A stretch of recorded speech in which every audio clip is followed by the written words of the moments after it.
The Wreckers 1 out away from those rings. Nice first pitch, swing it. Line, and it's center field. On comes. The Staples baseball team won last year's Class XXL state title, knocking off Amity to end its run of 3 consecutive titles, and claimed the #1 ranking in the Game Time CT Top 10 poll. Now the Wreckers seek to fill in the gaps left by graduation, while setting their sights on repeating. They didn't let some of the early losses, affect what we were going to do at the end of the season. As a coach, you always want to, you want to project, you want to improve during the season, and that team was able to do that.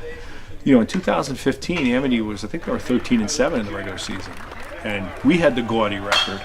And last year we kind of flipped it. They were undefeated, and we were 13-7 in the regular season. And we ended up 18-8, but we got hot at the right time. We were able to set up our pitching in the state tournament. We took a gamble with a couple of guys who we wanted to start against certain teams, and it paid off. The kids played 5 great baseball games.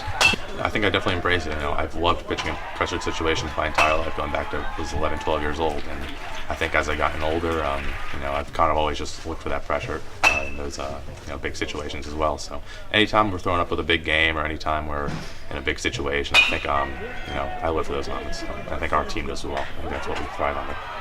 I think it has sunk in what we accomplished last year as a team. That 5-game run was just incredible. We all came together. We played great baseball. What Coach Jack has taught us is Staples baseball, and what he's created over his tenure here. So I think I can't just wait to get back on the field, like I mentioned earlier, just to play back on the Staples home field and with this group of guys. I can't wait to be back with my teammates again. Well, we always knew we had it in us. Last year we worked hard every single day, and we did everything we could. We played as a team, and everything fell together in the end, which was great. But I know going into the season, expectation-wise, we're not going to take anything for granted. So I know we're going to go into every single game working as hard as we did last year, and knowing that everybody is looking to beat us and take away our victory.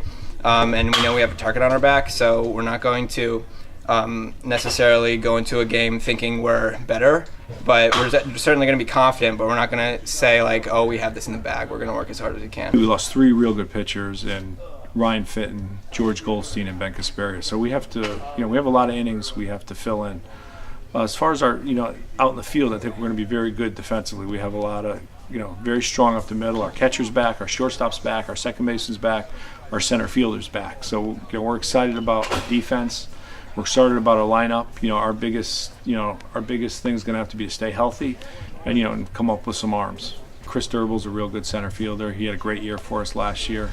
Drew Rogers, our second baseman, really has had a great preseason. He looks great.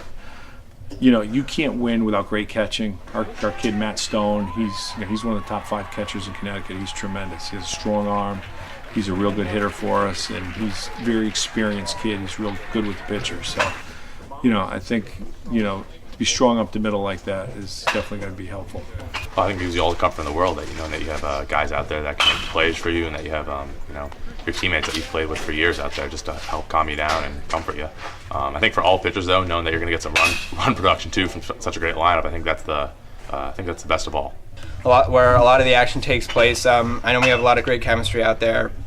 And when a fly ball is hit, depending on where it is on the field, obviously we call each other off, and it's great because I've been playing around these guys for so long, and I'm able to communicate with them really well. So it's really important that we all know each other, first of all, and second of all, that I know the talent's certainly there, and we can do anything we put our mind to. I think this year, early in the year, I think because of our maturity, and a lot of kids have positions locked down already, I don't expect to be as inconsistent as we were last year, the first 10 games. Last year, the first 10 games, we took a lot of kids, gave them opportunities to either, keep their position or not keep it.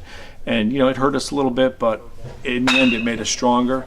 This year, we have a lot more kids who are, back and who've locked down positions. So I think, we should be standing pretty tall early in the year. Losing all those seniors is definitely going to be tough, but, we've dealt with that every year that we've been here. And, Ben had a phenomenal year last year. I don't think it's possible for anyone to replace what he did. But, we have a great group of young guys coming up. We're going to have some great seniors this year. And, we have 7 out of the 9 guys from that state championship lineup returning. So we're going to have a great lineup. And, under Coach Jack's experience and our other assistant coaches, there's no doubt if we buy into their plan that I think we'll have another successful season.